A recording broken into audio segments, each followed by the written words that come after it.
KOIN 6 News This Morning starts right now. This is going to be, a Mike Tyson punch to the Carolina coast. Now at 5, we're less than 24 hours out from Hurricane Florence's expected landfall along the Carolina coast. We are on the wrong side of this storm, where most of the damage is done. Florence's rain bands can already be felt in the Outer Banks of North Carolina. We're in Wrightsville Beach this morning with the latest on the preparations and evacuations. Plus, the man accused of stabbing 2 men to death and badly hurting another on board a MAX train is back in court this morning. We're live with the charges he's facing. And Mother Nature brought heavy rains to Portland yesterday, causing urban flooding in some parts of town. Find out if we'll see more as we wrap up the work week. Thanks for being with us here on KOIN 6 News on this Thursday morning. I'm Jenny Hansen. And I'm Trevor Alden for Ken Body. Want to get a first look at your morning weather and traffic together? Kelly Bayard and Carly Kennelly standing by. We begin with Kelly. Good morning. Good morning. Wow, some wild weather yesterday. We actually broke a rainfall record here in Portland, 0.82 inches for our Wednesday. The old record set back in 1985. Only a few tenths of an inch there. But yesterday, very isolated showers. So Portland got that heavy rainfall, but down in Salem, not much at all. So those showers did push through. Right now we're seeing some off the coast of the beaches. Portland sitting cloudy now with fog out there. So we'll keep it foggy this morning with a chance for scattered showers again as we head towards the afternoon. Not looking at thunderstorms, maybe some heavy rainfall with those pop-up convective showers this afternoon, but most of that activity moving eastward of the mountains. Temperatures ending today in the upper 60s. I'll have more on Hurricane Florence and my full forecast in just a bit. Carly. Well, right now we do have a lot of fog, as you were mentioning, so limited visibility in some spots. Just watch out for that and use your low beam lights. This is I-5 actually, so just ignore the 26 at 217. That's wrong. But I-5 near the Morrison Bridge, traffic doing fine northbound and southbound, and you can see a little bit of fog out there. I-5 southbound is 8 minutes, and that's in from Vancouver. I-84 westbound 5 minutes. Your 26 eastbound commute is a quick 4-minute drive right now, so no major problems there. And look at I-205 southbound 12 minutes through Oregon City. All right, thanks, Carly. It's 5:01, and we have new details on the man accused of murdering 2 people in a racially charged attack on the MAX last year. He's also charged with assaulting a black inmate in jail. Jeremy Christian is expected to be in court this morning. Our Elise Haas is live now with a look ahead to his day in court. Elise, good morning. Yes, that's right, Trevor and Jenny. Jeremy Christian is set to appear in court later this morning around 9 o'clock for allegedly assaulting another inmate in Multnomah County Jail. Now, the original assault happened back on July 29th, and his first court appearance was the following day, and he entered a plea of not guilty was entered on his behalf.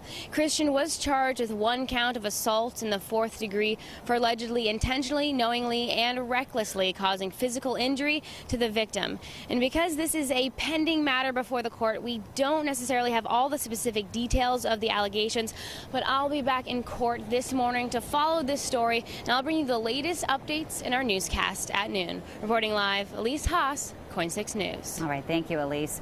There will be no school again for battleground students today. Last night, the school board passed a resolution to take legal action to address the work stoppage.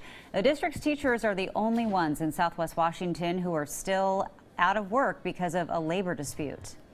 It was a very difficult decision for the school board. Nobody wanted to go in that direction. I think we all were really trying to avoid this and hoping that the bargaining process would work itself out. But we're at a point where we need to get our kids back to school. We see this as a distraction to what's really happening. In order to get that tentative agreement, bargaining has to happen, and the only agreement will happen at the bargaining table. This is just a distraction, a scare tactic to slow down the process of us getting that agreement and getting back in the classroom. The district also says the teachers could also forfeit their September paychecks if they don't return to work by the 17th. Meanwhile, Evergreen Public Schools are back in session, but there are some changes to the school calendar since strikes caused students to miss 8 days. The revised calendar still ends the school year on June 13th, but now students will have class the 3 days before Thanksgiving, and there will be class after New Year's, January 2nd, 3rd, and 4th. A semester break day on January 28th and a snow makeup day in March were also converted to school days. All lanes of I-5 southbound through downtown Portland are back open this morning after a semi lost its load last night. It happened right under the Morrison Bridge just before 8. Police tell us the load of steel beams was not secure and that driver may be cited. It took a few hours for that scene to be cleared because ODOT had to bring in a crane to load those beams onto another truck. It's 5:04 and Hurricane Florence weakened to a Category 2 storm overnight as it moves closer to the Carolinas. But officials are warning that an extreme storm surge and catastrophic flooding are still on the way. Mola Lengi's in Wrightsville Beach, North Carolina with more. Towns up and down the Carolina coast are almost completely deserted. Officials are warning the few who stayed behind of the dangers ahead. You put your life at risk by staying. Don't plan to leave once the winds and rain start. Forecasters predict the storm surge from Hurricane Florence could top 13 feet, enough to send water half a mile inland. Firefighters in Raleigh, North Carolina are going door to door, warning people who live in flood zones. If the wind's high enough, we're going to have our employees hunkered down safely. We're not going to have them out on the road. It's not safe for them to be out there. Today is the last chance residents have to get out of harm's way. Officials say when the storm is at its worst, first responders may not be able to get to everyone in trouble. That's Myrtle, and I mean, we're right there, so we're going to get, I don't know if you just heard what he said, but he said catastrophic damage to life and property. Patrick Dunphy and Connor Zaya heeded the warnings. They left their South Carolina college and drove home to Massachusetts. If that thing hits Myrtle, it wouldn't even be like we're worried about getting back to school. It's going to be like, what are we going to get back to? Meteorologists say the storm's uncertain path has widened the threat to include parts of Georgia. It's also possible Florence hovers along the coastline, increasing the deadly storm surge. Mola Lengi, CBS News, Wrightsville Beach, North Carolina. And also, Georgia's governor has declared a state of emergency after forecasters suggested that Florence may be headed further south than previously anticipated. Yeah, coming up at 5:30, we're live along the Carolina coast as Florence inches closer to shore. About a dozen members of the Oregon Air National Guard are on their way to the Carolinas to provide humanitarian support. Along with the airmen, the Special Tactics Squadron brought inflatable Zodiac boats, all-terrain vehicles, and mini bikes to aid in their operations. They tell us they're prepared to conduct rescue operations. Volunteers from the Oregon Humane Society are also heading to North Carolina in the coming days. OHS has 121 staff and volunteers certified in emergency animal sheltering. Their training includes FEMA classes and hands-on exercises. Some of these people can't take their animals with them or may not be home when things happen, so I know it can be tough for them to feel as prepared. You're never prepared as you could be. Staff and volunteers were deployed 17 times last year to help take care of animals, evacuate pets, or transport them to safety. OHS has also reached out to a partner shelter in South Carolina to offer assistance. All the while, Tropical Storm Olivia is bearing down on the Hawaiian Islands this morning. It made landfall on the island of Maui yesterday, bringing with it flooding, rains, 45-mile-per-hour winds, and many are without electricity now. Olivia is forecasted to weaken but remain a tropical storm for the next day or so.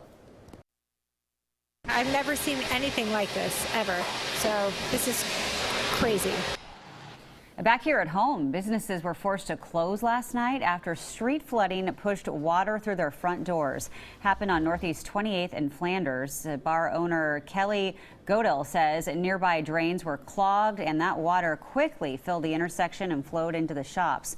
We're told once the drains were clear, that water subsided. At least 5 businesses were impacted by that flooding. And thanks to the return of the rain, a number of areas are relaxing their burn bans. Yesterday, Marion County lifted the total burn ban that was imposed back in July. Now recreational and agricultural fires are allowed, but backyard burn season still doesn't start until October 1st. Lincoln County will also start allowing small recreational fires today, but not Yachats or Oregon Department of Forestry lands. Hey, it's 5:08. Want to get a look at your forecast, and some amazing lightning last night was captured, Kelly. That's right. This is a photo by Alexander. Thank you again for letting us share this, but it's incredible. We saw heavy cells moving through, especially in Portland, where we got about 0.82 inches of rain clocked in. And don't get me wrong, we are still in a drought here and missing about 6 inches of rain from our normal totals that we should be seeing this time of year. But yesterday was nice. Pretty incredible to see that heavy rainfall. Again, here are the totals. 0.82 inches in Portland, but down south, if you look at Salem, not much at all. So it's very isolated, those systems that rolled through, and Portland happened to be one of those areas that got quite incredible amounts of rainfall. Outside now, we are foggy. We are starting off this morning with very dense, patchy areas of fog. Portland, one of them, Vancouver as well. We'll see that through the rest of the morning. Temperatures today starting off mainly in the mid to upper 50s. Again, a foggy start for us. We'll see mostly cloudy skies today, and again, a chance for an afternoon pop-up shower here, but most of those thunderstorms are moving out of the region. So we're watching this afternoon for some showers. Temperatures today ending in the upper 60s. Carly. Yes, right now it's a quiet commute. You do need to watch out for that fog, and it's thicker in some spots than others. This is 26 at 185th, and toward the top of your screen there, you can see the fog just lingering over the highway. So this is a look at I-5 for you, starting out with the southbound commute coming in from the Salmon Creek interchange. It's 13 minutes. It's 11 minutes for the I-205 southbound drive from Patton Parkway to I-84. I-84 westbound 14 minutes, and that's in from Troutdale. Look at the drive just in from I-205. It's 5 minutes.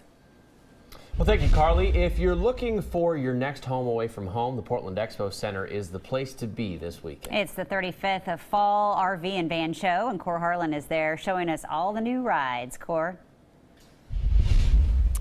Boy, they've got a lot of new rides out here. There are over 20 dealers out here, 350,000 square feet of floor space dedicated to vans and RVs. And, you know, if you look out on the road, if you're out on the road this summer, you'll notice that these little rigs, these little tow behind your Pilot or behind your SUV are growing in popularity. They're really spacious like this one. You can stand up here.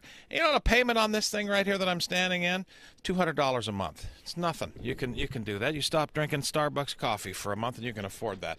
But those are some of the neat little rigs. The new camp right there, that's a tow behind thing that you don't really need a huge horsepower of a car to deal with over here. Trey is the organizer of the show. He's over here in this one, and this is a very high ceiling here. And good morning to you. How are you? I'm doing wonderful, Cora. Thanks so much. You guys are trying to get these out of here this weekend, right? We are. This is the Northwest's largest RV show, and we're back for 4 days here at the Expo Center. These little things, talk a little bit about the popularity of these little tow behind cars. Well, you'll see a bunch of them here at the show, that's for sure, and that's exactly right. Because of the popularity, there's a number of manufacturers represented here. These are easy to own, easy to tow, and you can pack a lot of living into a small space. A lot of living into a small space. We're going to carry on with Trey here this morning from the Expo Center, the Northwest's largest RV and van show here at the Portland Expo Center through Sunday, right? Through Sunday. Come on down here. They're making deals and trying to get these out of here just as fast as they can. Trevor and Jenny. I always feel like when you cover this, Cor, that you end up wanting to live in one of these things. I don't know if Cor can hear us. Oh, No. yeah, he's got no IFB. Yeah, gotta check his text real quick. I saw him put his earpiece in, and I thought Yeah, maybe. I thought but he had it. But yes, okay, well. he would have said yes. Hopefully that's we correct. can chat with him later. Yeah, yes. we'll figure it out. Okay, 512. You're watching KOIN 6 News, watching out for you. There's a new champion in the WNBA, and the hardware is coming back to the Northwest. And a new name for a Portland street. The change is now happening downtown. Stay with us.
Welcome back. You're watching KOIN 6 News, watching out for you.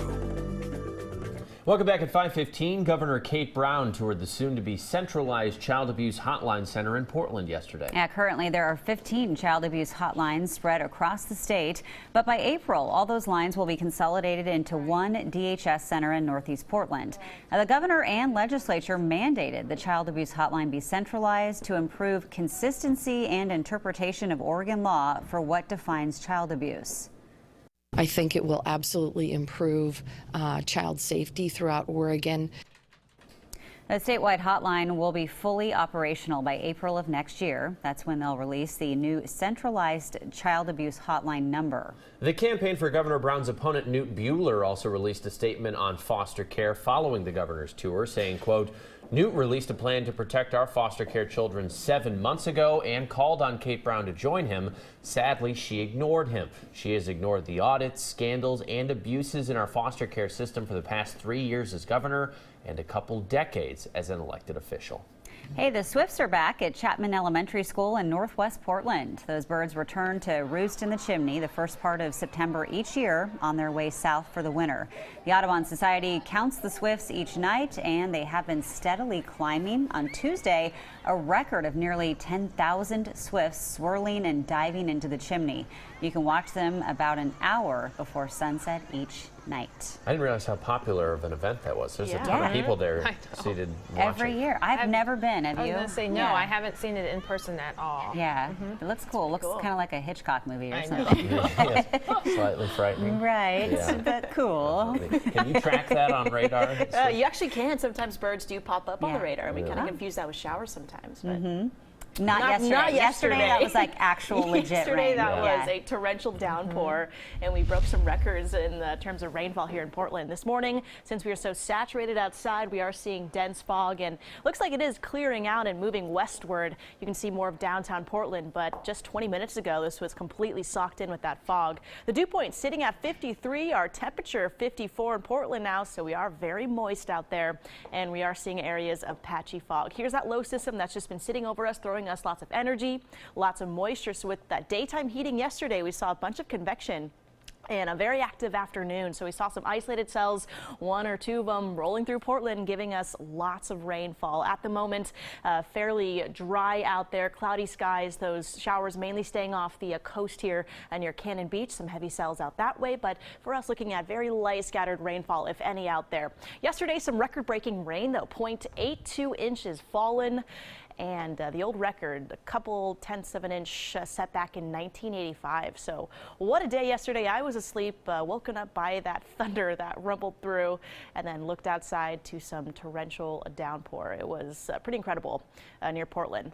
Here's a look at our long-term forecast through this afternoon. Still a chance for a pop-up shower again as we heat up. We may see some convective cells out there with some heavy downpours. Again, not expecting lightning or thunder for much of the area. That main energy moving east of the mountains, but again, still some moisture out there, so chance for a pop-up shower. Heading into Friday, noontime, still looking at showers out there, and this weekend through till Saturday, even Saturday night, looking to see the most rainfall through the weekend. So we're going to keep showers in the mix into the weekend. Temperatures also staying cool, but today, 70 degrees. Take a look at Hope and Louie there, and their owners say Hope, the puppy, loves the cat, and the cat not quite sure about the puppy, but looks like a couple of bandits to me off to the kitchen to scour some snacks. So thanks for sending that in. If you have any pet photos, please send them into koin.com/weather/petwalkforecast. And again, today we'll keep temperatures at the beach in the mid-60s. In the valley today, mainly the upper 60s to low 70s. Here's a look at our 7-day forecast here in Portland today. 70 degrees. We'll keep a chance for showers, mostly cloudy skies, some sun breaks, and showers lasting into our weekend. Carly. Take a look at the Portland metro area. Great news is we don't have any accidents or stalls causing problems out there. It's actually a very nice commute. You just need to watch out for some thick fog and spots. So let's take a look outside. This is 26 at Bethany, where you can see it's a little dense and traffic is getting by just fine, but watch out for the foggy spots on your morning commute. Let's check out some other areas like I-5 at Wilsonville, where you're not seeing as much fog. And then here's I-84 out near Troutdale, same thing. So really on the west side, especially as I drove in from Beaverton, I noticed the fog a lot. So 26 eastbound, 5 minutes. Traffic doing fine on the way down the hill. 16 minutes on I-5 northbound in from Wilsonville. You've got your 5-minute drive here on I-84 westbound and I-5 southbound. 8 minutes from SR 500 to the Fremont Bridge. Thank you, Carly. The Seattle Storm are waking up this morning WNBA champions. They swept aside the Washington Mystics 3-zip in the WNBA Finals. League MVP Breanna Stewart had a game high, scoring 30 points. Your final was 98-82. It's Seattle's third WNBA title, the first since 2010. Congrats to the Storm.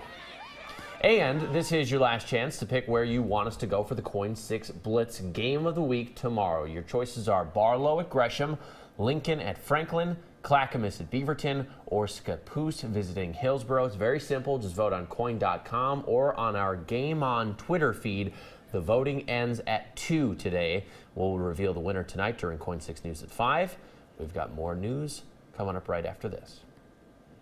We do, yeah. 5:21. You're watching KOIN 6 News. Let's tell you a little bit about the more news that we have.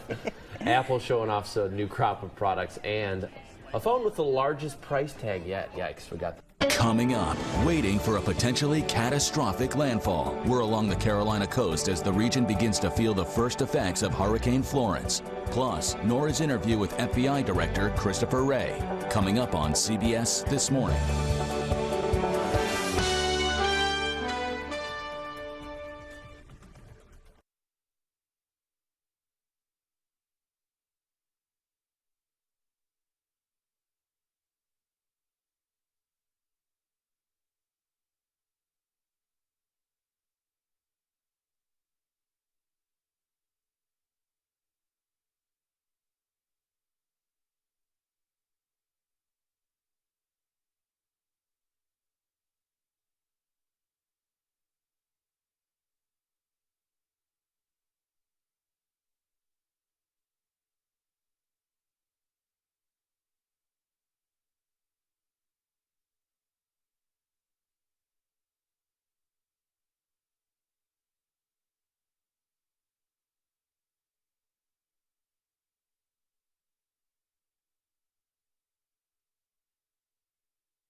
Welcome back. Apple held its annual new product event yesterday and showed off a new Apple Watch and new iPhones. The Apple Watch Series 4 has an FDA-approved electrocardiogram that can detect an irregular heartbeat.